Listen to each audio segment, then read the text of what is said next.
ಆಟೋದಲ್ಲಿ ಗಾಂಜಾ ಸಾಗಾಟ ಮಾಡ್ತಾ ಇರುವಂತ ಆರೋಪಿಗಳ ಬಂಧನ ಆಗಿದೆ. 6 ಕೆಜಿ 200 ಗ್ರಾಂ ಗಾಂಜಾ ಹಾಗೆ ಆಟೋವನ್ನು ಕೂಡ ಈಗಾಗಲೇ ಪೊಲೀಸರು ವಶಕ್ಕೆ ಪಡ್ಕೊಂಡಿದ್ದಾರೆ.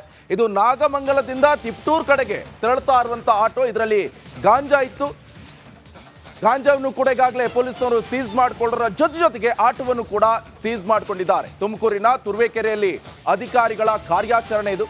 ಖಚಿತ ಮಾಹಿತಿ ಮೇರೆಗೆ ಅಬಕಾರಿ ಅಧಿಕಾರಿಗಳು ದಾಳಿಯನ್ನ ನಡೆಸಿದ್ದಾರೆ. ಬಂಧಿತ ಆರೋಪಿಗಳು ಒರಿಸ್ಸಾ ಮೂಲದವರು. ನಮ್ಮ ರಾಜ್ಯದವರ ಅಲ್ಲ ಇವರು, ಒರಿಸ್ಸಾ ಮೂಲದವರು. ಬಟ್ ಆಟೋದಲ್ಲಿ 6 ಕೆಜಿ ಗಾಂಜಾವನ್ನ ಸಾಗಾಟ ಮಾಡ್ತಾರೆ. ನೋಡಿ ಅವರೇ ಅಲ್ಲಿ ಮುಂದ್ಗಡೆಯಲ್ಲಿ ಗಾಂಜಾ ಇದೆ, ಹಿಂದ್ಗಡೆ ಗಾಂಜಾವನ್ನ ಬೇಟೆಯಾಡಿರುವಂಥ ಅಧಿಕಾರಿಗಳು ಕೂಡ ನಿಮಗೆ ಕಾಣಸಿಗ್ತಾರೆ. ತುರುವೇಕೆರೆ ತುಮಕೂರಿನಲ್ಲಿ ನಡೆದಿರುವಂಥ ಘಟನೆ ಇದು. ಅಬಕಾರಿ ಇಲಾಖೆಯವರಿಗೆ ಖಚಿತ ಮಾಹಿತಿ ಸಿಕ್ತು. ನೋಡಿ ಇವರೇ ಗಾಂಜಾವನ್ನ ಸಾಗಾಟ ಮಾಡ್ತಾ ಇದ್ದಾರೆ. ಒಂದ್ ಕಡೆಯಲ್ಲಿ ಸರ್ಕಾರ ಕೂಡ ಗಾಂಜಾ ಮುಕ್ತ ಮಾಡಬೇಕು, ಡ್ರಗ್ಸ್ ಮುಕ್ತ ರಾಜ್ಯ ಮಾಡಬೇಕು ಅಂತ ಪಣ ತೊಟ್ಟು ಕೂತಿದೆ. ಜೊತೆಗೆ ಇಂತಹ ಕ್ರಿಮಿಗಳೆಲ್ಲ ಹುಟ್ಕೊಂಡಿವೆ. ಬೇರೆ ಬೇರೆ ರಾಜ್ಯದಿಂದ ಇಲ್ಲಿ ಬರೋದು, ಇಲ್ಲಿ ಬಂದು ಗಾಂಜಾ ಡ್ರಗ್ಸು ಇದೇ ಎಲ್ಲ ವಹಿವಾಟು ಜಾಸ್ತಿ ಆಗಿಬಿಟ್ಟಿದೆ. ಈಗ ಪೊಲೀಸರು ಕೂಡ ಕಾರ್ಯಾಚರಣೆ ನಡೆಸಿ ಈಗ ಆರೋಪಿಗಳನ್ನ ಸೆರೆ ಹಿಡಿದಿದ್ದಾರೆ. ಇವರೇ ಆರೋಪಿಗಳು. 6 ಕೆಜಿ 200 ಗ್ರಾಂ ಗಾಂಜಾವನ್ನ ಪೊಲೀಸರು ವಶಕ್ಕೆ ಪಡೆದಿದ್ದಾರೆ. ತುಮಕೂರಿನಲ್ಲಿ ನಡೆದಿರುವಂತಹ ಘಟನೆ ಇದು. ಖಚಿತ ಮಾಹಿತಿ ಸಿಕ್ತು. ಈ ಆಟೋದಲ್ಲಿ ಗಾಂಜಾ ಸಪ್ಲೈ ಆಗ್ತಾ ಇದೆ, ಹೋಗ್ತಾ ಇದೆ ಬೇರೆ ಕಡೆ ಅಂತ ಪೊಲೀಸರು ಏಕಾಏಕಿ ದಾಳಿ ಮಾಡಿ ಈಗ ಅರೆಸ್ಟ್ ಮಾಡಿದ್ದಾರೆ.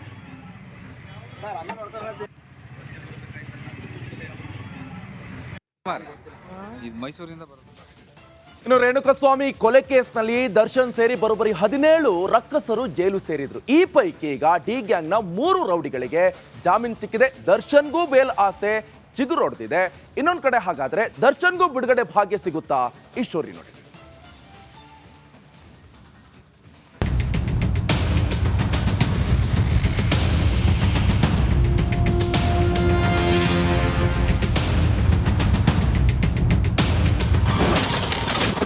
ಡಿ ಗ್ಯಾಂಗ್ನ 3ವರಿಗೆ ಬಿಗ್ ರಿಲೀಸ್. ಕಾರ್ತಿಕ್, ನಿಖಿಲ್, ಕೇಶವ್ಗೆ ಬೇಲ್ ಭಾಗ್ಯ.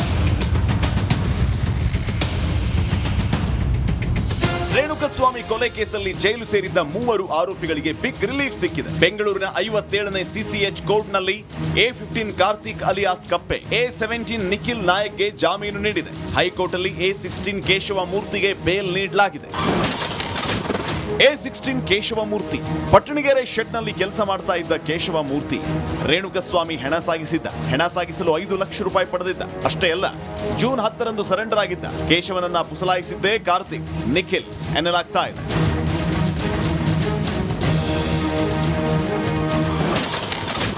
ರೇಣುಕಸ್ವಾಮಿ ಹೆಣ ಸಾಗಿಸಿದ್ದ ನಿಖಿಲ್, ಕಾರ್ತಿಕ್ ವಿನಯ್ನಿಂದ ಹಣ ಪಡೆದಿದ್ದು. ಆರೋಪಿಗಳ ವಿರುದ್ಧ ಸಾಕ್ಷ್ಯನಾಶ ಆರೋಪವೂ ಇತ್ತು.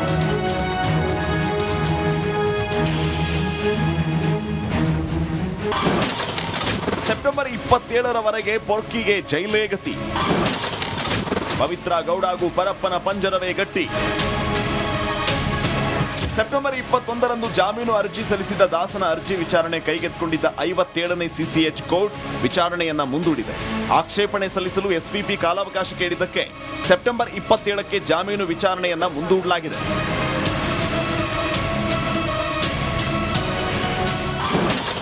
ಬೇಲ್ ಸಿಕ್ಕಿಲ್ಲ ಎಂದು ಹೇಳಿದ ವಿಜಯಲಕ್ಷ್ಮಿ.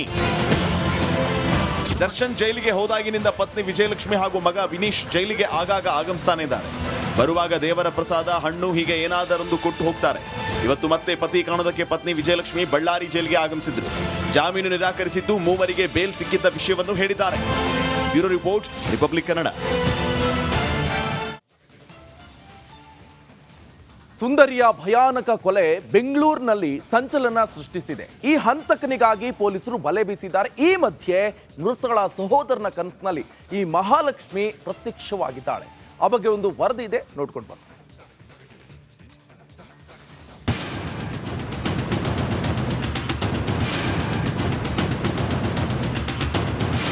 ಸುಂದರಿ ಮಹಾಲಕ್ಷ್ಮಿ ಕೊಲೆಯ ಭೀಕರತೆ ಸಿಲಿಕಾನ್ ಸಿಟಿ ಜನರಲ್ಲಿ ಆತಂಕ ಮೂಡಿಸಿದೆ.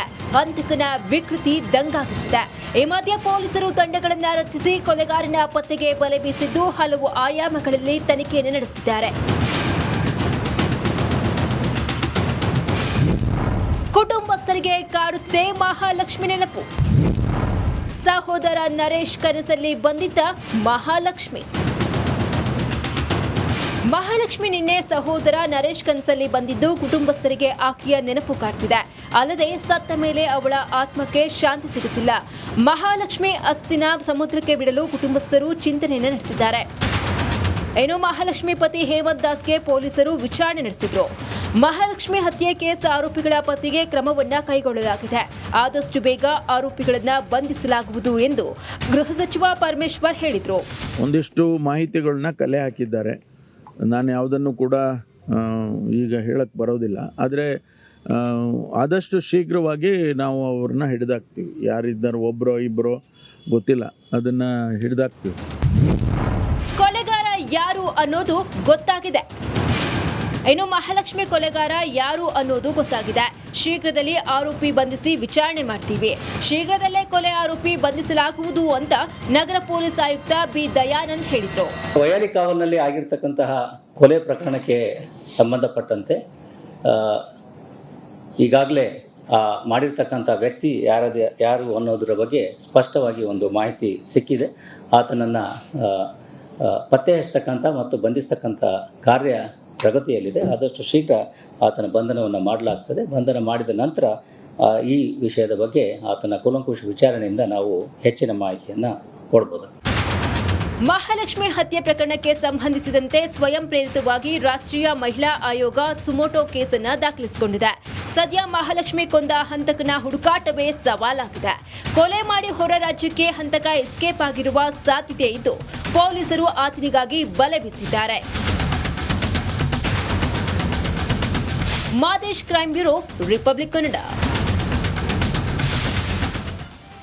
ರಾತ್ರಿ 11:30ರಿಂದ ಶುರುವಾಗುತ್ತೆ. ಇದು DCM DK Shivakumar city rounds ಆರಂಭಿಸಿದ್ದಾರೆ. ಶಾಸಕರು ಹಾಗೆ ಬಿಬಿಎಂಪಿ ಅಧಿಕಾರಿಗಳ ಜೊತೆ ನಗರ ಪ್ರದಕ್ಷಿಣೆಗೆ ಮುಂದಾಗಿದ್ದಾರೆ. ರಸ್ತೆ ಗುಂಡಿ ಮುಚ್ಚಲು ಪಾಲಿಕೆಗೆ ಡೆಡ್ಲೈನ್ ಅನ್ನು ಈಗಾಗಲೇ ಕೊಟ್ಟಿದ್ರು ಡಿಸಿಎಂ ಡಿಕೆ ಶಿವಕುಮಾರ್. ನಗರ ಯಾವ ರೀತಿಯಾಗಿದೆ, ಗುಂಡಿ ಮುಕ್ತಗೊಳಿಸ್ತೀನಿ ಅಂತ ಹೇಳಿದ್ರು. ಒಂದು ಶಪಥವನ್ನು ಕೂಡ ಮಾಡಿದ್ರು. ಯಾವುದೇ ರೀತಿ ಗುಂಡಿಗಳು ಇರಬಾರ್ದು, ರೋಡೆಲ್ಲ ಕ್ಲೀನ್ ಆಗಿರಬೇಕು ಎನ್ನುವಂಥ ನಿಟ್ಟಿನಲ್ಲೂ ಕೂಡ ಡಿಕೆ ಶಿವಕುಮಾರ್ ಅವರು ಪ್ರಯತ್ನವನ್ನು ಪಡ್ತಾ ಇದ್ದಾರೆ. ಒಂದು ಒಳ್ಳೆ ಕೆಲಸ ಇದೆ. Actually DCM DK Shivakumar Bengaluru night rounds ಅನ್ನ ಮಾಡ್ತಾ ಇದ್ದಾರೆ. ರಾತ್ರಿ 11:30ರಿಂದ DCM DK Shivakumar city rounds ಆರಂಭ ಆಗುತ್ತೆ. ಶಾಸಕರು ಬಿಬಿಎಂಪಿ ಅಧಿಕಾರಿಗಳ ಜೊತೆ ನಗರ ಪ್ರದಕ್ಷಿಣೆಗೆ ಇಳಿದಿರುವಂಥದ್ದು. ರಸ್ತೆ ಗುಂಡಿ ಮುಚ್ಚಲು ಈಗಾಗಲೇ ಬಿಬಿಎಂಪಿಗೆ ಡೆಡ್ಲೈನ್ ಕೂಡ ಕೊಟ್ಟಿದ್ರು ಡಿಸಿಎಂ ಡಿಕೆ ಶಿವಕುಮಾರ್. ಡೆಡ್ಲೈನ್ ಮುಗಿತಾ ಇದ್ದಂತೆ ರಸ್ತೆ ಗುಂಡಿ ಹಾಗೆ ಕೆಲ ಕಾಮಗಾರಿ ಪರಿಶೀಲನೆಗೆ ಈಗ ಡಿಸಿಎಂ ಡಿಕೆ ಶಿವಕುಮಾರ್ ಮುಂದಾಗಿದ್ದಾರೆ. ಇವತ್ತು ರಾತ್ರಿ ಇಡೀ ಡಿಕೆ ಶಿವಕುಮಾರ್ ನಗರ ಪ್ರದಕ್ಷಿಣೆಗೆ ಮುಂದಾಗಿದ್ದಾರೆ. ರಸ್ತೆ ಗುಂಡಿ ಮುಚ್ಚುವ ಹಾಗೆ ಮುಚ್ಚುವ ಕಾರ್ಯ ಸೇರಿ ಎಲ್ಲ ಕಾಮಗಾರಿಗಳನ್ನು ಪರಿಶೀಲನೆ ನಡೆಸ್ತಾ ಇದ್ದಾರೆ. ಸದಾಶಿವನಗರದ ನಿವಾಸದಿಂದ ಆರಂಭ ಆಗುತ್ತೆ ಈಗ ಸಿಟಿ ರೌಂಡ್ಸ್. ಹಾಗೆ ಎಲ್ಲ ಕಡೆ ಈಗ ಸಿಟಿ ರೌಂಡ್ಸನ್ನು ಹಮ್ಮಿಕೊಂಡಿದ್ದಾರೆ. ಎಲ್ಲೆಲ್ಲಿ ಮತ್ತೆ ಗುಂಡಿ ಇದೆ, ಮುಚ್ಚಿಲ್ಲ, ಅವರ ವಿರುದ್ಧ ಕ್ರಮಕ್ಕೂ ಕೂಡ ಮುಂದಾಗುವಂಥ ಸಾಧ್ಯತೆ ಇದೆ.